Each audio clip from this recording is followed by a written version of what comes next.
C'est avec les yeux hagards et remplis de mélancolie que Boubacar Salam fixe le balai mortel des vagues de l'Atlantique.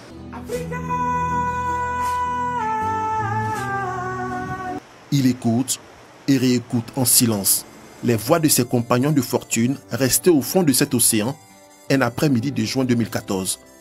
Ce jour-là, Boubacar fut l'un des rescapés de cette embarcation de migrants en provenance des côtes marocaines. Je ne peux pas conseiller même mon propre ennemi pour qu'il prenne la même route là. C'est pas évident en fait, c'est très dangereux en fait. Ce jeune homme âgé de 25 ans originaire du Burkina Faso a eu beaucoup de chance. En dépit d'énormes difficultés, il a réussi, contrairement à plusieurs autres, son intégration en Espagne.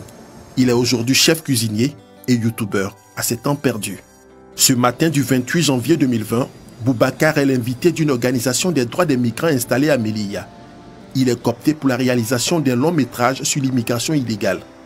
Ainsi, pour la première fois depuis 6 ans, l'ex-migrant traverse à nouveau l'Atlantique, mais cette fois à bord d'un ferry.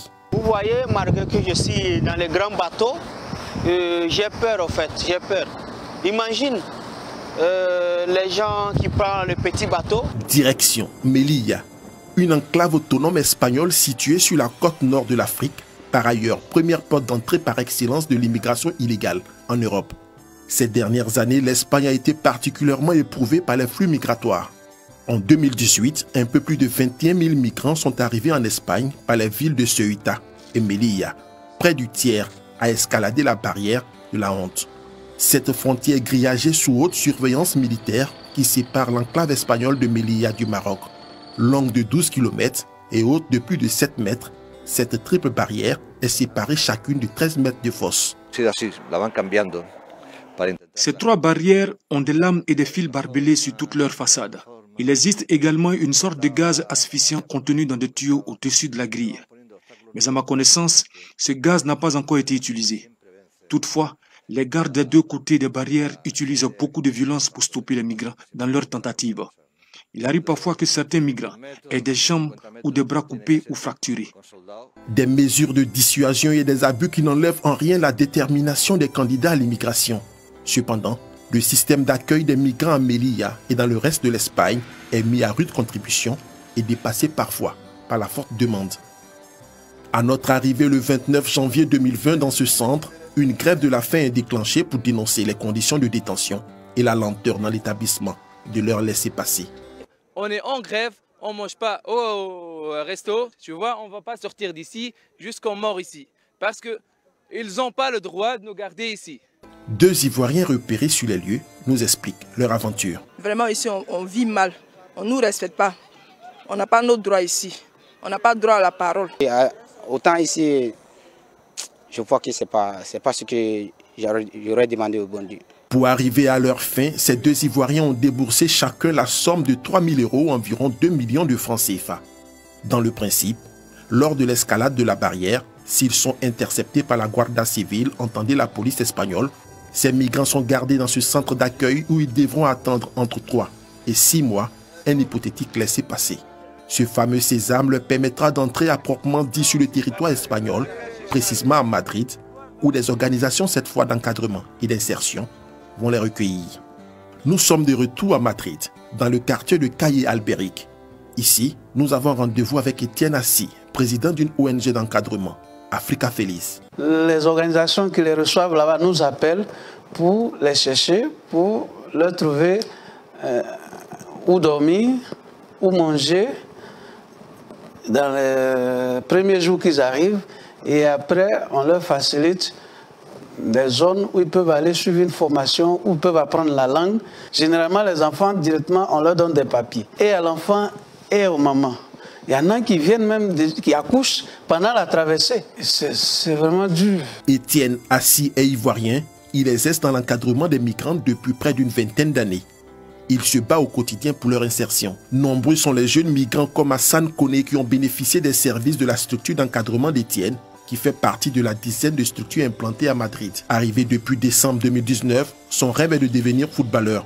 Ce soir, il effectue son premier test de recrutement avec le club Levante de la Liga espagnole.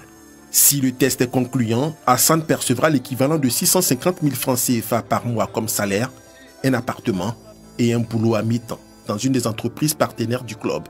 Une offre d'insertion alléchante pour ces jeunes migrants, pour la plupart étrangers, dans des centres de détention dès leur arrivée. Joseph Kwame, arrivé en Espagne en 2017, a également bénéficié de cette assistance. Aujourd'hui, les difficultés derrière lui, Joseph se rappelle tristement quelquefois des conditions dramatiques de sa traversée. Quand tu touches l'eau, tu es rentré, tu ne peux pas rentrer, ton argent diminue. C'est ça le problème. Si tu as payé, parce que quand tu touches l'eau, si tu touches l'eau, tu ne peux pas rentrer, ça fait 300 €. On en est 300 € dans ton argent. Moi, je ne peux pas conseiller quelqu'un de faire la même chose que moi. Franchement, c'est Dieu qui m'a fait grâce et puis je suis entré. Mais après moi, quand nous sommes rentrés, on est entré 22 personnes. Il y a eu 34 personnes qui nous ont suivis et tous sont morts. Après, il y a eu 12 personnes qui sont mortes. Il y a eu un seul survivant. Si jusque-là, la traversée des migrants et leur insertion économique a connu diverses fortunes, force est de reconnaître que la maladie à coronavirus les a accentuées. Déjà, même avant l'arrivée de la crise sanitaire, l'Espagne avait déjà commencé un protocole que quand les migrants arrivent sur ces territoires, ce que l'Espagne fait, c'est que l'Espagne les remet encore au Maroc. Et ça, c'est une violation comme ça des droits humains. Frontières terrestres et maritimes fermées, les subventions allouées aux centres d'encadrement revues à la baisse, les centres d'accueil pleins à craquer. En gros, les migrants sont livrés à eux. Et à l'arrivée en Europe, notamment en Espagne où je vis, on voit que les migrants, même dans les centres d'accueil, ils vivent un double confinement. Tous ceux qui étaient déjà là, qui étaient dans les centres d'accueil, repartis ça et là dans les différentes villes d'Espagne, étaient laissés pour compte parce que nous, on ne pouvait pas les assister.